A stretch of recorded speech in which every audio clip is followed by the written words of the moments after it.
Assalamualaikum warahmatullahi wabarakatuh. Halo teman-teman semuanya, perkenalkan saya Fajriyati Husni dengan NIM 31059 dari Prodi Pendidikan IPA Universitas Negeri Padang. Nah, pada kesempatan kali ini saya akan menjelaskan proses pembentukan urin.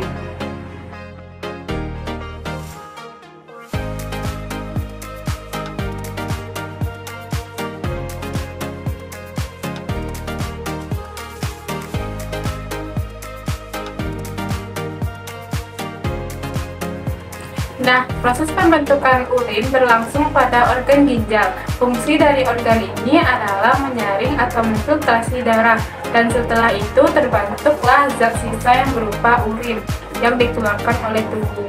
Secara sederhana, proses pembentukan urin terjadi melalui 3 tahap. Tahap yang pertama, penyaringan atau filtrasi. Tahap yang kedua, penyerapan kembali atau reabsorpsi. Dan tahap yang ketiga yaitu pengumpulan atau augmentasi.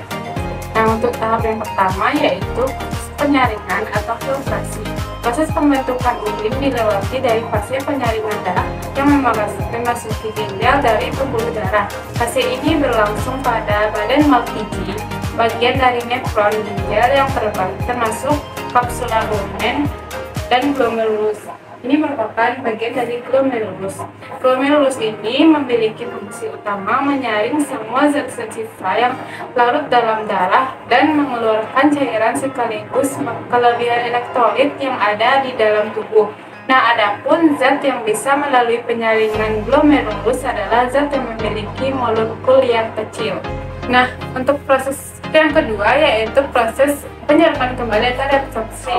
Setelah terjadi proses filtrasi, kemudian urin primer akan memasuki tubuh proksimal dan berlanjut ke fase berikutnya yaitu reabsorpsi. Reabsorpsi akan menyerap berbagai zat yang masih diperlukan oleh tubuh. Proses ini kembali berlangsung sampai ke bagian lengkungan Henle. Hasil dari fase ini bernama urin sekunder atau filtrat tubulus. Kandungan dari urin sekunder ini yaitu urea, garam, pigmen empedu, dan air.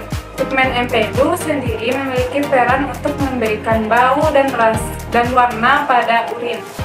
Nah, kemudian urin sekunder akan memasuki tubulus kompaktus distal dan melalui proses penyerapan lagi berbagai zat yang tidak diperlukan tubuh sekaligus yang kelebihan air. Nah, pada tahap inilah urin akan terbentuk. Nah, tahap proses pembentukan urin yang terakhir adalah pengumpulan atau augmentasi. Nah, urin sekunder yang berasal dari tubulus distal akan turun menuju tubulus collectivus. Nah, selanjutnya urin masuk ke dalam pelvis renalis dan dari saluran pengumpul dan mengalir ke ureter dan menuju ke kantung kemih. Saat kantung kemih sudah penuh, urin harus keluar dari tubuh melalui saluran uretra. Urin yang keluar dari tubuh rata-rata sebanyak 1-2 liter per hari. Akan tetapi, jumlah ini berbeda untuk setiap orang, tergantung pada jumlah asupan air yang masuk ke dalam tubuh. Kemudian banyaknya garam yang harus dikeluarkan dari darah sehingga tekanan osmosis tubuh tetap stabil.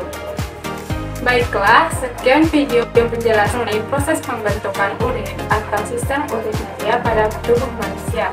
Terima kasih kepada teman-teman semuanya yang telah menonton video ini dari awal hingga akhir. Semoga video penjelasan ini dapat bermanfaat bagi teman-teman semuanya. Saya tutup dengan Assalamualaikum warahmatullahi wabarakatuh.